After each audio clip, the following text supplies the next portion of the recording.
In 2021, I had the privilege of sitting down with Dr. Jane Goodall shortly after she was awarded the Templeton Prize, one of the world's most prestigious honors recognizing those who expand our understanding of the human spirit and our place in the world. The award was a testament not only to her groundbreaking work with chimpanzees, but to her tireless dedication to conservation, animal welfare, and inspiring generations to care for our fragile planet. Over the course of half an hour, she spoke with the grace and humility that defined her life's work. And in its closing moments, she offered a profound reflection that has never left me. With a quiet conviction, she described death not as an end, but as what she called her last great adventure, saying, "My last great adventure is going to be dying, because when you die, there is either nothing or, which I think, there is something. And if there is something, I cannot think of a more exciting adventure than finding out what it is." That conversation is, in many ways, her gift. A reminder that the curiosity, compassion, and love that she had for all living things can transcend even the boundaries of life and death.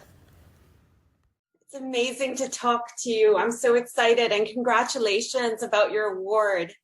I know, isn't it amazing? It's fabulous. It's fabulous. How are you feeling right now? It's magical to have this Templeton Prize, and it's enabled me to do so much more to further all the projects that I'm so passionate about, help the different Jane Goodall institutes, and especially develop Roots and Shoots, our program for young people. All of these, I've been using up the last of the little bits of money I've had from publishing books, which is nearly gone. And, I don't get paid for lectures. And I do have my own family to think of. Of course. So do you see this award as a career pinnacle, or do you see it as a celebration and a means towards continuing your journey and your mission? Oh, yes, continuing. Definitely. It's a way of continuing. I mean, I may be in my 88th year, but that means I have to work harder because there's less time left. What sort of projects are you going to put this towards? How can this help you?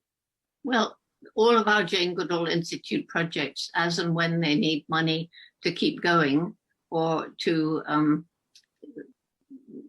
give them a chance to expand further or to start new ones, like new Roots and Shoots groups are springing up all the time. And although basically we expect the country where the group is to, expect them to find money in their own country, but sometimes in a very poor country, that's not possible. Right. And yet that's the very place where they need to have young people empowered. And tell me, in your dreams, as I know you sort of found your purpose at a very young age, would you have ever dreamed to have gotten to this point? And I wouldn't have even, how would I have thought of it? I mean, no, all I wanted to do was get to Africa, live with wild animals, and write books about them. You achieved a significant amount of what you wanted to achieve, or would you say there's just so much more? Oh, there's just so much more. I mean, the world is in an awful mess right now. There's no question about it. We've disrespected animals and the environment. We brought this pandemic on ourselves. We brought climate change and loss of species diversity upon ourselves. And, it's going to take every bit of energy and commitment if we're to save the future of our own species, let alone anybody else. Would you say that through your mission and through your work, that there is an opportunity to move past all of these structures that have created so many divisions between humans and the natural world that have caused all of these problems that you speak of?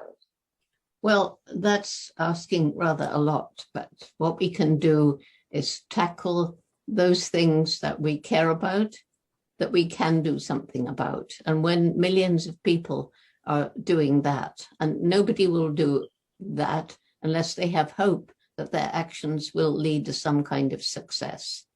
So we've got a window of time, but it's not very big and it's closing. And, you know, we've got to solve three major problems. One, unsustainable lifestyle of so many of us. We have so much more than we need. And we caught up in this materialistic lifestyle. And it was Mahatma Gandhi who said, the planet can provide for human need, but not human greed. So that's not going to be easy. You have to change mindsets. And that's, of course, where the youth comes in, but that's later. Secondly, we have to alleviate poverty, because if you're really poor, you're going to cut down the last tree in your desperate effort to make charcoal, to get some money, or to get land, to grow some more food, to feed your family. If you're in an urban area, you're going to buy the cheapest food because you have to. You can't afford, as we can, to say, did it harm the environment? Was it cruel to animals? Is it cheap because of unfair wages? You just have to buy the cheapest. You can't even afford to say, is this good for my health? Because to survive, you have to buy cheap. So alleviating poverty is key. And then we have to think about our growing population. You know, there's they say 7.2, 7.3 billion of us now. And already we're using up some natural resources faster than nature can replenish them. And it's estimated there'll be closer to 10 billion of us in 2050. So if we carry on with business as usual, if we carry on with this crazy, ridiculous notion that we can have unlimited economic development on a planet with finite natural resources, you know, I don't know what will happen. We have to have a new relationship with the natural world. And if we don't want more diseases, these so-called zoonotic diseases, we have to have a new relationship with animals. We have to understand that they're individuals with feelings of fear and despair and pain, and the suffering as we traffic animals around the world, sell them for food, for medicine, for clothing, or exotic pets, sell them in wildlife markets in Asia, Africa, well, everywhere really, very often in most unhygienic conditions, horribly cruel, cramped, perfect opportunity for a virus to jump from an animal to a person, as led to this pandemic. But then in addition, many zoonotic diseases start in intensive farming, factory farms, where you get the same crowding of animals, the same fear and pain. So we've got to do something about this relationship with animals, wild and domestic. And so we have to somehow, I mean, how do we get a new mindset in these people who are desperate to carry on with business as usual? How do we do that? I mean, for example, in the case of big farming, all of the 3 points that you mentioned all connect to, you know, I mean, like factory farming and big food, where there's oversupply. Animals are, it's just a travesty how they're being treated. And then, you know, people say, oh, well, we have to be able to meet this food supply of plus 10 billion in 2050. So, you know, this is why we have to produce so much, and greater inequality is occurring as a result of COVID and all of that. How do we marry all of these issues and get people to think differently so that we can do away with these horrible institutions that are making so much money? Yeah, first of all, I think, you know, the way to do it, I don't know if we have time, but certainly one way of changing mindsets is through youth. And, you know, we started this Roots and Shoots program in 1991. So already some of those young people are out in decision-making positions around the world. And for example, just one example, the Minister of Environment in Democratic Republic of Congo was in Roots and Shoots, and he's standing up strong and really making a difference. It's amazing. We had another minister in Tanzania stand up to the president who's just died, Magufuli, knowing that he would definitely lose his job and quite probably lose his life. So fortunately, he only lost his job, but he nevertheless, you know, he had this value and he was going to stick to it. So I think already even young people are beginning to change the way their parents think. So the parents tell me I have to recycle. I mustn't buy anything with palm oil in it, if we can label it. And then the movement towards a plant-based diet is growing fast. And also the creation of non-meat alternatives for those people who just can't bear to think of a meal without something that looks like meat and tastes like meat. In fact, some of them are so good I can't eat them because I now hate meat. I know what you mean. Yeah, somebody wanted to give me a treat for my 78th birthday and gave me one of these Impossible burgers or something like that. I couldn't eat it. No, and it's actually not even good for you. It's awful. I wrote an article about it. It's terrible. Well, anyway, some of them are really good. You know, Yes. I've been vegan since I've been at home for over a year. My niece is great at cooking vegan meals. And, you know, some of it, like the cheese and the sausages, and so almost everything now is really, really good and good for you, better for you. Yes, absolutely. Absolutely. So, children, whether we have time, but, you know, Roots and Shoots is now in 67 countries and growing. And it was racing across India, but now, of course, poor India has this nightmare to cope with. But since the pandemic, we started very vigorous Jane Goodall Institute and Roots and Shoots in Turkey. Israel was just about to be registered, and then this horrible Palestinian-Israeli situation arose. So, you know, you may move one step forward and then you hit back again. You just haven't to give up. But let me ask you, with regards to the Templeton Prize and its mission to reward people who find a way to live their lives embracing this fusion between spirituality and science, I think it's the biggest debate and there's so many opinions behind it. How have you negotiated that connection in your own life and in your own work?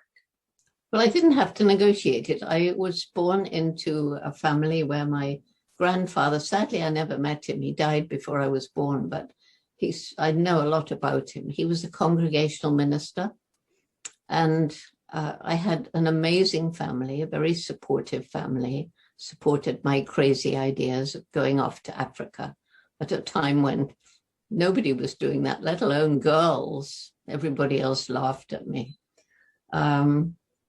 So anyway, my mother, I remember quite well when I was quite young, and she said, well, you know, you're born into a Christian family. We weren't particularly religious, but we went to church, you know, sometimes. And so we worship God. And you might have been born in Egypt, and then you probably be Muslim and worship Allah, and so on, going around the religions. All the major religions share the same golden rule: do to others as you would have them do to you. I never, ever saw any conflict between religion and science. Interestingly, nor did Louis Leakey, my mentor, because even if you put on a different hat and you read Genesis with a sort of realizing it's an allegory, it takes you through the steps of evolution. And why the thought of an evolving human should be so contrary to any kind of religion, I can't imagine. It doesn't make sense to me. So it's never been a problem. I remember talking to a young bellboy in a big hotel, in Texas it was. And he was really worried about this because, you know, he was in a very Christian family, I suppose, Catholic, and he wanted to do biology, and he thought evolution was wonderful, but how could he reconcile them? So I spent ages, I remember sitting on the doorstep of this hotel and talking to him and saying why the two really can go along hand in hand. And at the end he said, oh, thank you. Now I can do what I really want to do without compromising what I believe in. Yeah. You know, it's that really, and you know, one of the things that I love is that more and more scientific minds, the best minds, starting with Einstein, have all come to the conclusion there is an intelligence behind the creation of the universe. And last year's Templeton Prize winner, Francis Collins, you know, he's the geneticist who unraveled the human genome. And he started off as an agnostic. And then he said, but when you see the I think it's something like 3 billion little codes of information in every cell in our body, telling that cell in an embryo what it's going to be as the body matures, and then the effect of evolution on that.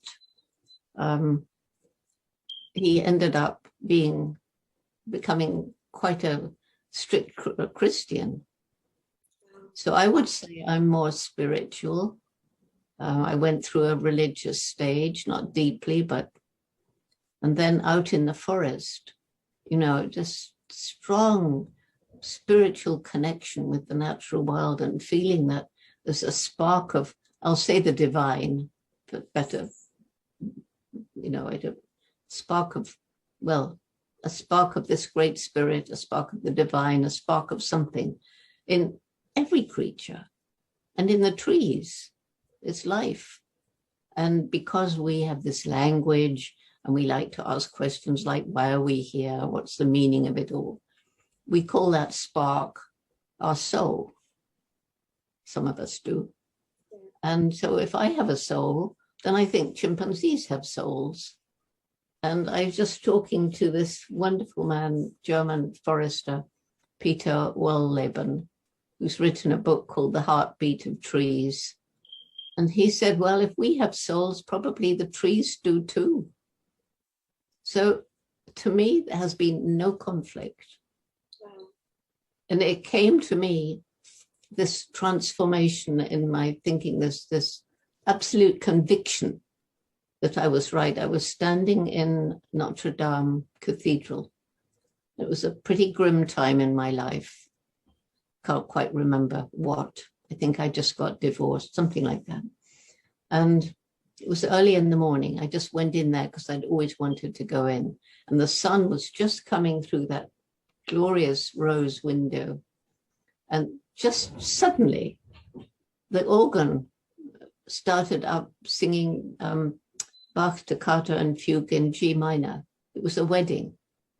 And there was this music filling this glorious space, and the feeling of all these minds that had worshipped there, and the amazing humans who'd created the architecture, made the music, brought me there at that particular moment when the sun shone through the window and this couple were getting married for some reason at 7:30 in the morning. And I thought, this can't be chance. All these things cannot be just chance, that sort of random meeting of different whatever. I know, not explaining it very well, but... No, you are, absolutely. I'm resonating with everything you're saying. So that's when I thought, well, if it isn't chance, then there's a reason behind it. Yeah. Even what, you know, I've frequently heard you say about you remove one element from an ecosystem and you throw the ecosystem totally out of balance. How smart is that? How can you say that is random when, you know, everything is in such balance? I know. I learned about the interconnection of life in the rainforest in Gombe, and how every little species had a role to play, and how the plants and animals created this biodiversity. I like to call it the tapestry of life. I think that's nicer. We always invent these dry, boring scientific words, biodiversity. Anyway, so I see it, you know, when one little species goes extinct, it may seem unimportant, but maybe it was the major food of another, and so on. So every time a species disappears, it's like pulling a thread from the tapestry. And eventually that tapestry hangs in tatters, and that can lead to ecosystem collapse. And we depend on healthy ecosystems for everything: food, water, clean air, regulation of temperature, rainfall. And we go on destroying it to our peril. How has it impacted you not being able to be in nature in Africa the way, you know, you're accustomed to traveling and being among the animals? Well, the biggest change was when I decided I had to leave Gombe and become an activist, because of realizing forests and chimps were disappearing and the terrible conditions in medical research labs and so on. At this conference, you know, I went as a scientist and I left as an activist, because I just felt I had to. It was like it happened, no major decision, but I compare it to St. Paul on the road to Damascus, where he started off persecuting the early Christians and emerged the other end, you know, supporting them. So that was the biggest change. But when I call it grounded, luckily I was here where I grew up. I'm speaking from the house where I grew up. It's a family home. Started off with my grandmother, and my sister lives here with her family. So anyway, I was just on my way to start another lecture tour, and it had to be cancelled, and I was frustrated. I was angry. And then, well, that's not much use, is it? It's not helping anybody. So I and my wonderful JGI team, we created Virtual Jane. So I thought I was busy when I was traveling. Nothing like this. This is relentless, day after day after day, interviews, Zooms, Skypes. We created a podcast that we call Hopecast, which amazingly, after the first 3 episodes, it shot up to be among the top 10% watched podcasts on the globe. Amazing. And anyway, so sitting here in my little studio, up in my bedroom, up in the attic, it's a tiny space. And I've managed to reach millions more people in many more countries than I could have had I been traveling. So although it's not quite the same, it's really had a major impact on how I'm able to give a message and give people hope and inspire them when they're feeling down, and send little messages to troubled students and things like that. Amazing. If there was one change tomorrow that would make you celebrate the most, what would it be? Well, I think it's a bit hard to say, but I guess if everybody stopped eating animal products worldwide, and that includes wildlife in China and so on, that would be so amazing for the animals and the environment, because huge areas of environment are destroyed to grow the grain, fossil fuel to get the grain to the animals, to the abattoir, to the table. Water is wasted getting vegetable to animal protein. They all produce methane gas, which is a very virulent greenhouse gas. So it would change the world. I mean, even WHO and I guess one of the United Nations divisions have said changing to a plant-based diet is one of the most important things we can do. Even if we start off one day a week and then 2 days a week, and then people will feel so much better. Absolutely. Absolutely. It's lovely the way a lot of athletes and film stars and so on are coming out saying, yes, vegan makes you feel really good. Yeah. Yeah. Final question. What's next for you? What do you have planned in the near future? Well, I want to go on growing roots and shoots. I want to go on, we work a lot to give scholarships to girls in the developing world, or what do we call it? The global south. So they're always changing the Yes. correct ways of talking. So in the global south, anyway, around Gombe and in 6 other countries, we have this program called Take Care or Takari, which is JGI's method of community-based conservation. And that includes not just restoring forests and planting trees and different ways of agriculture that work with nature and not against it, and no pesticides and chemicals and so on. And scholarships to give girls a chance of secondary education, microcredit based on my real hero, Muhammad Yunus, so that women can start their own small environmentally sustainable businesses. And the payback it's more than 90%. And the great thing about doing a loan rather than throwing out a gift is that when they pay back, they're proud. They've done it. It's theirs. I did this. I take ownership. So much better. Yeah, it's beyond aid. It's empowerment. Yeah, it's Absolutely. empowerment. So we also work with the local people right from the beginning. It was a team of local Tanzanians who went in the villages, not arrogant white people who walked in to say, this is what we're going to do to make your life. No. It was these local Tanzanians asking, what can JGI do to make your lives better? More food, restore fertility to the land without chemicals, more better health and education facilities. We worked with the local government authority, which should have been doing it anyway, water management programs. But the most recent addition was we started with 12 villages around Gombe National Park.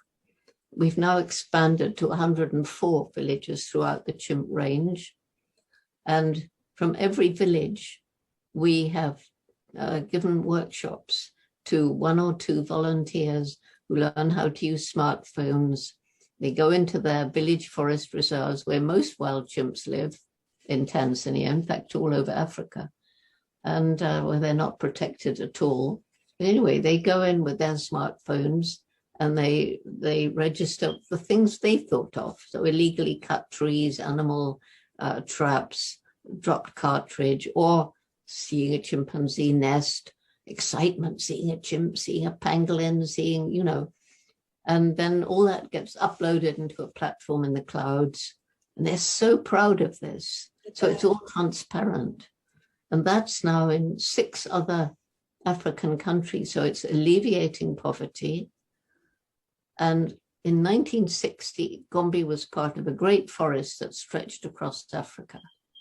By the late 80s, I was shocked to fly over it and see an isolated patch of forest, and it's a tiny national park, surrounded by bare hills. And that's where more people lived than the land could support, too poor to buy food from elsewhere, struggling to survive. And that's when it hit me. If we don't help these people to find ways of living without destroying the environment, then we can't save chimps, forests, or anything else.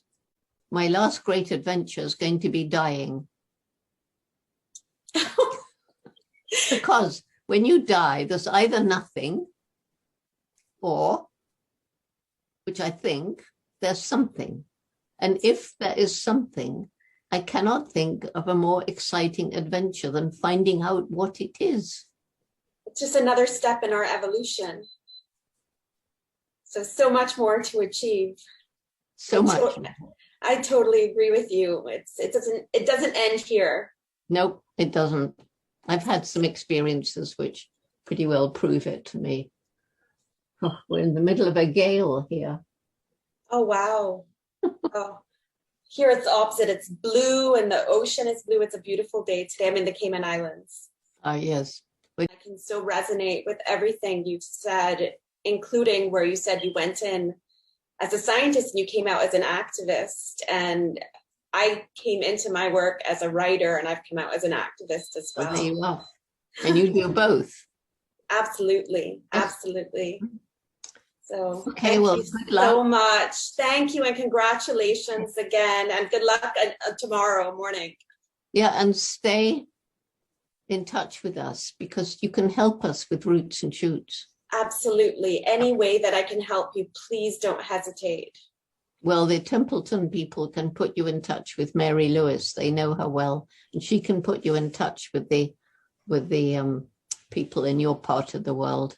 Amazing. Okay. Amazing. Okay. All right. Thank you so much. Have a wonderful day. Thanks. Bye-bye. To you.